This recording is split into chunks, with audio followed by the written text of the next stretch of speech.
घमंड का फल। बहुत समय पहले की बात है। बनारस के किसी गांव में 6 दार्शनिक रहते थे।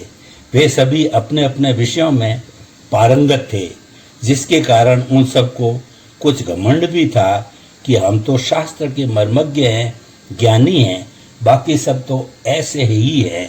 वे क्या जाने शास्त्र की बात। कहने का मतलब यह है कि उन्हें अपने विषय ज्ञान पर बहुत घमंड था। संयोगवश एक बार उन्हें दूसरे किसी गांव से एक शास्त्र संगोष्ठी में भाग लेने के लिए आमंत्रण मिला और वे सभी संगोष्ठी में भाग लेने के लिए तैयार हो गए। संगोष्ठी स्थल या गांव गंगा नदी के दूसरी ओर था, इसलिए नदी पार करना आवश्यक था।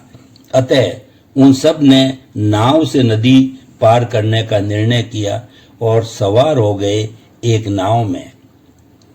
जैसे ही खेवैये ने नाव खेनी शुरू की तो पहला दार्शनिक खेवैये से बोला, अरे ओ खेवैये, कुछ न्याय दर्शन का भी अध्ययन किया है कभी, या जीवन भर ऐसे ही नाव खेते रहे हो?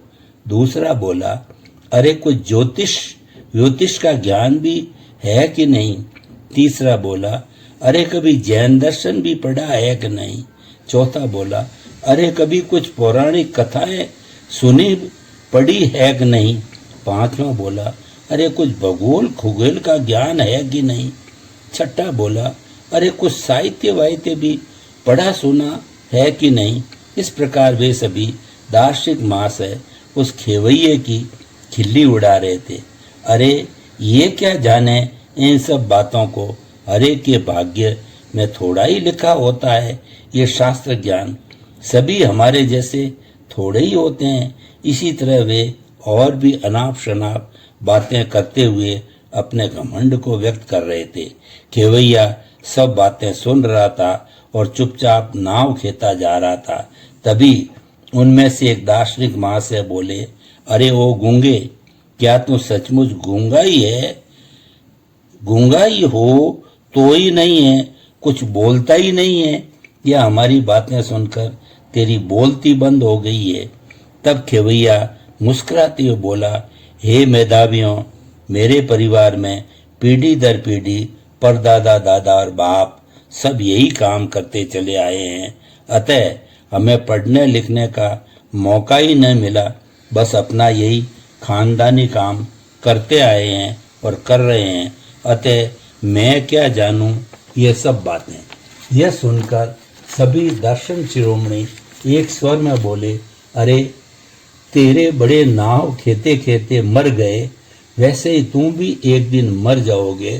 बेकार गया तुम सबका जीवन, अतः लानत है तुम्हारे जीवन पर।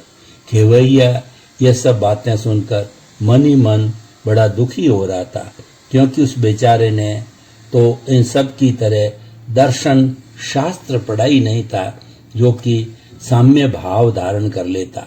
लेकिन फिर भी वो मन ही मन खुश भी हो रहा था कि तभी तो हर काम में दक्ष नहीं हो सकते। मैं अपने काम में तो निपुण हूं ही, और मुझे इन विद्वानों की तरह अपने काम पर घमंड भी तो नहीं है। बड़े बूढ़ों ने यही समझाया कि कभी भी व्यक्ति को घमंड नहीं करना चाहिए। और यह सब सोच ही रहा था कि अचानक नदी में ऊंची ऊंची लहरें उठने लगी। वह तुरंत अपने व्यवहारिक ज्ञान से समझ गया कि नदी में भयंकर तूफान उठ खड़ा है और नाव का सुरक्षित बचना संभव नहीं। अतः उसने तुरंत दार्शनिकों से कहा कि क्या आप सब लोग तैरना जानते हैं? ये सुनते ही वे सब एक साथ बोले, नहीं, हम तैरना नहीं जानते। खेवैये को उन सब पर बहुत दया आ गई और उसने उन सबको किसी तरह बारी बारी अपनी पीठ पर लादकर नदी से बाहर निकाला और उन महाशयों से बोला, ये जरूरी नहीं होता हर आदमी हर काम में निपुण हो। कहा भी जाता है कि सुई के स्थान पर सुई काम आती है, तलवार नहीं। और हाँ देखो, मैं पढ़ा लिखा शास्त्रज्ञ विद्वान तो नहीं हूँ, लेकिन मेरे बुजुर्गों ने मुझे शिक्षा अवश्य दी है कि कभी भी घमंड नहीं करना चाहिए और मुसीबत में दूसरों के काम आना चाहिए। बस मैं तो उसी शिक्षा का पालन करना जानता हूँ और यही मेरी विद्वता भी है।